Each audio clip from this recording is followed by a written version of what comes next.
A very warm welcome to another edition of ZTV Weekly. My name's Nick Peters. I have to say, we are completely reeling here at ZTV at the reception you all gave the first edition, which went out last week.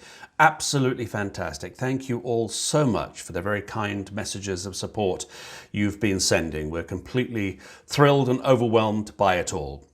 Right. To kick off this week's edition, as always, we're going to start with Matt Chilton at Zanute.com. Matt, a very warm welcome to you. Thanks, Nick. Great to be with you again. And yeah, as you just said, fantastic. All the wonderful words of support and bits and pieces that people have sent through. Absolutely fantastic, and obviously very grateful and very humbled by them. Yeah, it really demonstrates why this is such a great idea. And I think we really do have a great future to look forward to. Matt, as always, you're our point man on news, so let's kick off. What's your first story this week?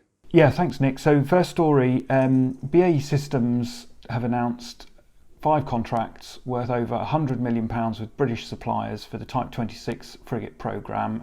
These contracts will sustain 250 jobs for these 5 suppliers.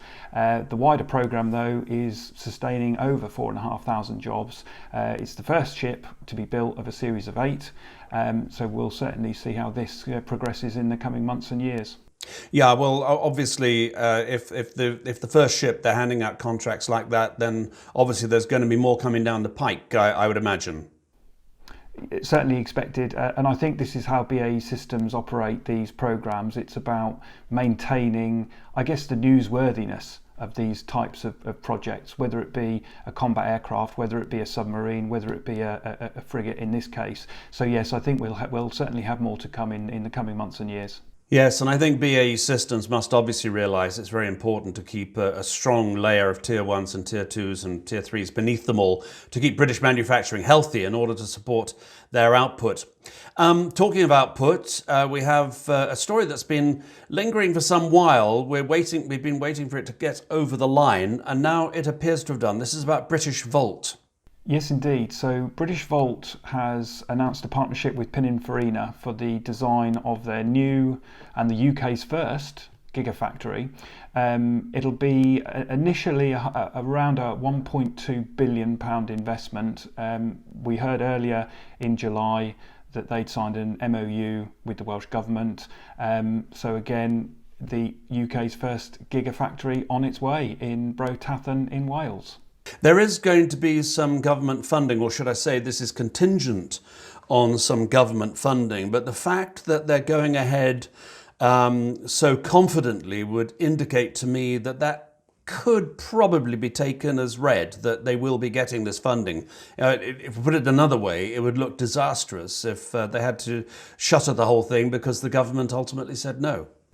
I agree, yes, absolutely. And I think neither of us are in the shoes of the Chancellor, ultimately signing off on this, but I would be very, very surprised if there was any form of U-turn or any, hesitation in the commitment that British Volt themselves have shown to get this off the ground. We're seeing a huge drive towards electric vehicles and the electrification of the automotive industry as a whole. So yeah, I would be very, very surprised if this didn't continue, and obviously we will keep people updated as news is released by the company, hopefully in the coming months, but certainly 2021, the anticipated start of construction on the site. So no reason to think it won't happen. Yeah, really good news for Wales as well, and everybody delighted about that. Final story, Matt, you and I are, how should we put it, eternal optimists. I think so many people in the manufacturing sector are, but we've had good news today, which demonstrates there's a lot to be optimistic about. Yes, so the UK manufacturing PMI announced today sits at 53.3, up from 50.1 in June. Now, anything above 50.0 is seen as growth. And the other interesting aspect to this is that optimism and sentiment was also noted as growing from an output perspective. So I think certainly not a bounce back or anything like that, but certainly moving in the right direction. Yes, this PMI is really a snapshot at any one point in time. And I know that it was in severely negative territory during the dark days of March, April, May. But we have to take a great deal of encouragement from this, because as we know, Matt, we talk to manufacturers all the time, and we know that there's a very, very strong desire to pull our sector into real positive growth, getting out of this COVID crisis. Yes, and I think none of us should ever underestimate the optimism and positivity that we see from British manufacturers across the country day in, day out. And yes, the conversations we have around wanting to grow, wanting to be more productive, wanting to invest, wanting to improve workforce engagement, things like that. We should all be very, very encouraged that the sector is so committed to, when the bounce back happens, it will be strong. And I think we should look forward to that with a bit of positivity ourselves as well. Matt, thank you very much indeed for that, and I'll see you next week for more news on ZTV Weekly. Right, coming up next, are we in danger of losing an entire generation of apprentices? The government announced last week that the uptake of apprenticeships in the UK is down 50% on where it was last year. Now, obviously, it's due to the pandemic. But if we thought we had a skills crisis before coronavirus struck, by golly, what's it going to look like in 2 or 3 years' time? What are we going to do about it? Well, one person who has the answer is Will Bridgman. He's my next guest. Will is from Warren Services in Norfolk. Will, tell us what you're doing.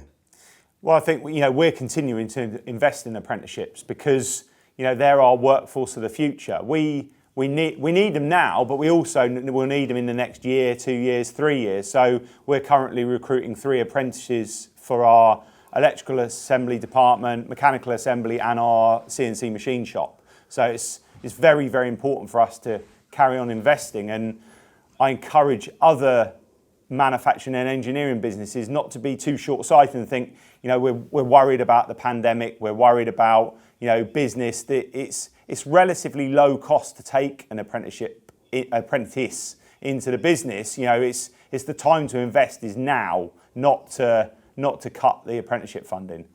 Okay, but the fact of the matter is that manufacturers obviously are feeling pain, a lot of them. A lot of them are doing really well, but a lot of them are feeling pain. And it just feels like apprenticeships is one of those easy things you can just draw your red pen through, like marketing as well, perhaps. You're saying that is not the way to look at the future. If we're going to have a future, we've got to deal with it right now. Yeah, put off buying a new machine. Invest in the people. The people are, they're the real asset. You can buy a new machine, but the people will make the real difference. And if we lose a generation, that's detrimental to our industry, but also to those young people. It's definitely time to double down on our investment in people, not just apprenticeships, but current staff. Keep training, keep them engaged, because they will add the real value in the business. The government, Rishi Sunak, has talked about the Youth Back to Work scheme, details of which are coming up fairly soon, we hope, because it's not that far off now. Tell us a little bit about how you feel that Warren Services can engage with that, and give us some of the details behind it. Yeah, so our understanding from the limited details that have been released is it's a 16 to 25-year-old programme, so anyone of that age who's out of work can be funded by the government to work for 25 hours on top of what they'd maybe get universal credit, so they can go into businesses and experience what it's like to work, but the employer doesn't have to pay them. If the employer wants them to work for 40 hours, they can top up those wages, but what we will try and do as a business, we probably don't need any extra people, but we will create roles so we can make sure that we get these people into some kind of work. And we all know if you get 4 or 5 people into the business, some of them are going to be good, and you're going to then think, well, I can't afford not to have them after the 6 months. We want to keep them. So I encourage all manufacturers to look at what's happening, look at what the government are saying, engage with the job centre, the DWP, and see how they can help get some of these young people into the world of work, funded by the government. Yeah, you talked about the potential, the terrifying potential of a lost generation of young people, but that's also a deep blow to manufacturing over the next 5 years. I think the word I use to describe this is that manufacturers need to retain muscle. It's like a sick person lying in bed and their muscles atrophy, and it's a heck of a lot harder to recover after that. So it's not just investing in young people, which is brilliant, and in jobs, in skills and training, but generally keeping the muscle in your business so that when we come out the other side of this, you can stay on the dance floor and be productive and profitable. Yeah, definitely. It's about keeping the workforce inspired and seeing that the company are trying different things. You know, we've been involved in making the ventilator parts, we've been doing protective screens, which is not our core business, but there was a need for it. You know, certain aspects of our business weren't as busy as others, and we wanted to try and keep everyone, you know, in work. We were lucky enough through, well, luck and hard work, we didn't need to furlough any staff whatsoever, and that keeps it, and as things build, it makes it easier. Like you say, that muscle memory's still there. We're ready to go. We're not returning to work after 3 months thinking, oh, we've forgotten what we do and procedures. We've just carried on. You know, we've had to, you know, split the shifts up, socially distance. Some people are working from home, but everyone's been working, which is the key thing. You're also investing in your the fabric of your business as well, because again, putting off investment at a time like this may be the wrong choice. Yeah, definitely. You know, we're currently having a new roof fitted on one of our factories. We're installing 250 kilowatts of solar on that factory. We've replaced our fire doors, and we could have put all that on hold because of COVID, and it would have been an easy thing to do. But then the local contractors who were doing that work, the roofing company, the solar company, the company that make the doors, they wouldn't be able to have enough work. So we thought, as a family business, we needed to continue that investment and also show to our staff, you know, we are confident and we do want to push forward. So, you know, especially with the solar, the environment, you know, it seems like we've forgotten a few things. You know, we're throwing a lot more things away because of obviously health and safety and COVID. But, you know, we're now looking at this solar installation as a part of a sustainability journey that we've been on for a long time, including our, you know, continued investment in electric vehicles. Well, Will, tell me just a little bit more about Warren Services, just in case there are viewers out there who don't know, you know, chapter and verse about what you do. Please, I'd like to give you the opportunity just to sort of, if you like, give a short elevator pitch about Warren Services so that people can get in touch with you and perhaps learn some of your philosophy and benefit from it. Yeah, so Warren Services is a 30-year-old family engineering business based in Thetford, Norfolk, and we make machines for people around the world. So people come up with their designs, their concepts, and we are their manufacturing partner. So we will source all the parts, we will make most of the parts, we'll put them together. So we have CNC machining, we have laser cutting, we have a big assembly department, welding and fabricating, paint and finishing. So we can take a product from concept or from engineering drawings to finished product and then dispatch that around the world, including global installation for some of our customers. So yeah, a full service business bringing products to reality. Well, Will, thank you very much indeed for sharing your experiences with us. All the very best of luck. Doesn't sound to me like you're going to need luck. Sounds to me like you've been making your own. Thank you very much, Nick. Will Bridgman from Warren Services, and congratulations to him and to everybody in his company for taking such a positive view of the way forward. If you want to be on the programme as Will has just been, do please get in touch with us. There's a slide just here which gives you the email address. Give us a shout and let's have you on the programme. Coming up next, Stephen Barr, the former director of the Manufacturing Advisory Service, and now talking about digitalisation of manufacturing in the UK. Government industrial policy, as we all know, is somewhat hit and miss. But one of the bright spots of the last 20-25 years or so was the establishment of the Manufacturing Advisory Service by the last Labour government, held in very high regard and did what it said on the tin. Manufacturing Advisory Service was there to help manufacturers with any and every problem that they may have had. Well, sad to say, I think it was in 2015, either way, David Cameron, the former Conservative Prime Minister, whether out of an act of stupidity or just direct political malice, he cancelled it, to the dismay of many. I'm very pleased to say that my next guest is the man who was the managing director of the Manufacturing Advisory Service. His name is Stephen Barr. He's still very much on the manufacturing scene. Stephen, a very warm welcome to you. Thank you for having me on, Nick. Truth be told, you and I are old partners in crime. We've been working together for the last 4 years or so now. You're now running Edge Digital, and I wonder if you could just spell out for us, please, what Edge Digital does for UK manufacturing. Certainly. So Edge Digital Manufacturing works very specifically for manufacturing companies, helping them to get into digital technologies. There are all sorts of reasons why companies need help with that. And we help them to figure out for themselves how digital technologies are going to help them get a substantial return on investment. And the answer to that question is very different for different companies. So we spend most of our time listening and encouraging and helping individuals who have a perspective on that to pull their ideas together and to come up with the best plan that works across all the different departments, all the different interests of the business. Seems to work very well. We've worked with 50 odd companies in the last couple of years. Pretty good feedback, most of it with government programs, it has to be said, and about 20% of it with private companies. When you talk about government programs, I assume you're talking about Made Smarter, because that is that's the spear point, if you like, of the digitalization agenda for the government. Yes, and I guess that's where we cut our teeth in terms of getting in front of a large number of customers, working very closely with the company that's rolling out the Northwest pilot of Made Smarter, the growth company. And we get on very well with their advisors.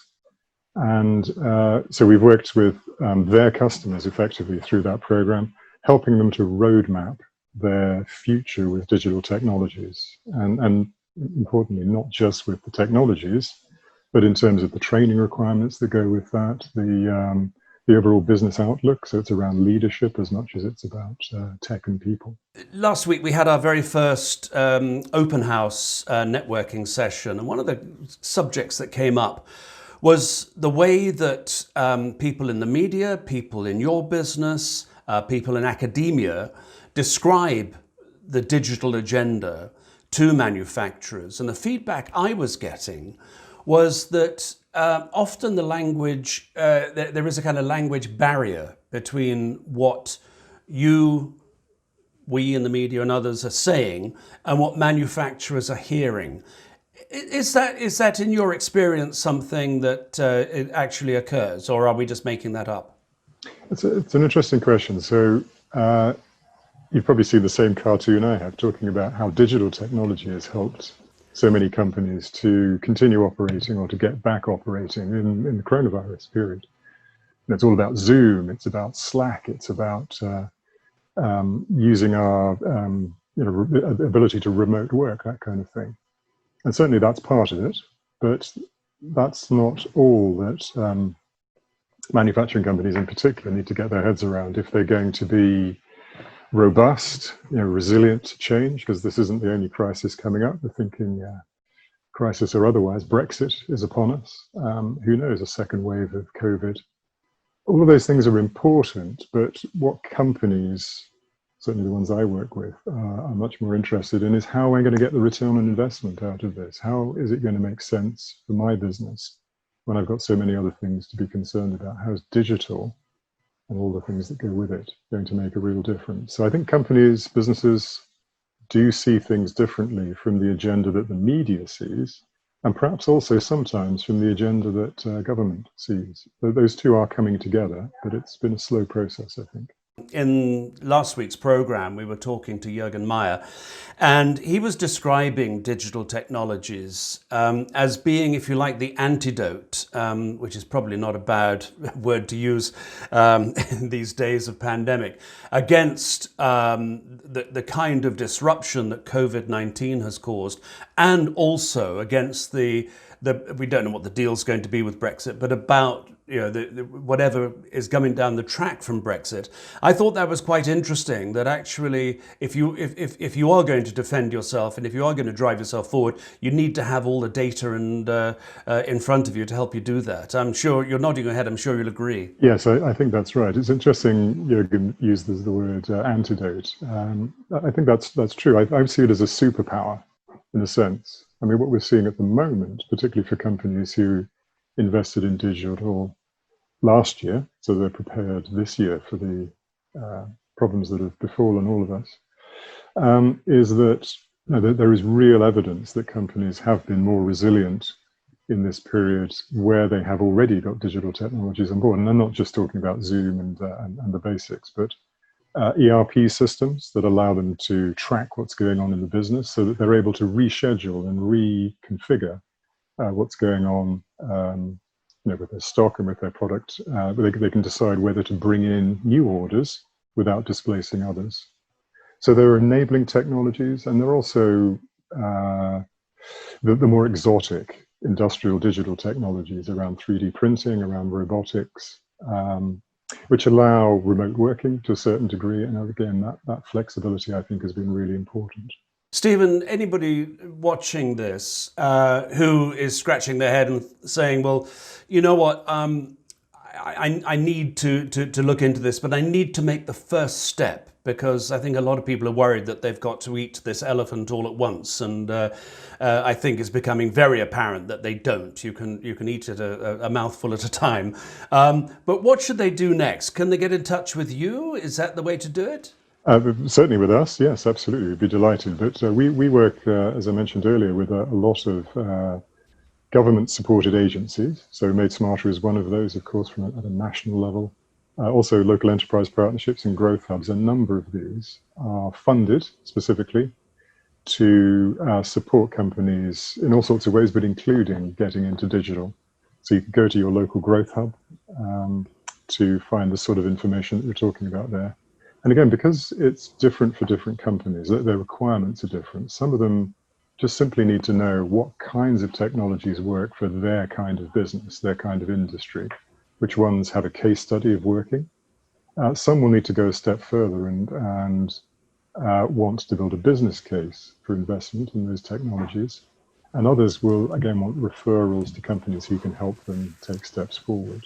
I mean, what my organization, Edge Digital Manufacturing, does is to help get an overview of that whole strategy and to actually roadmap the development forward. So what are we going to do this month? What are we going to do this year? What are we going to do in the next couple of years?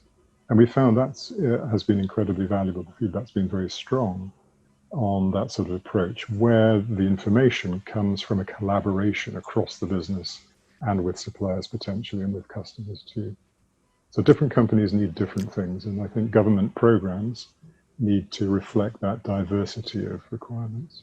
Well, I do hope that anybody watching this who's got the slightest doubt or needs a little bit more information about how to get onto that roadmap that Stephen just described, I do hope you'll get in touch with Stephen Barr and his colleagues at Edge Digital Manufacturing. Stephen, a great pleasure to see you. Thank you very much for being with us. It's been my pleasure. Thank you for having me.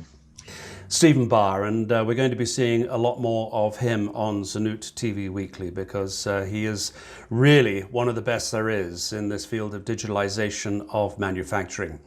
That's it from ZTV Weekly for this week. I hope you'll join me next Monday here on ZTV. Thanks very much for being with us. I'm Nick Peters. Goodbye.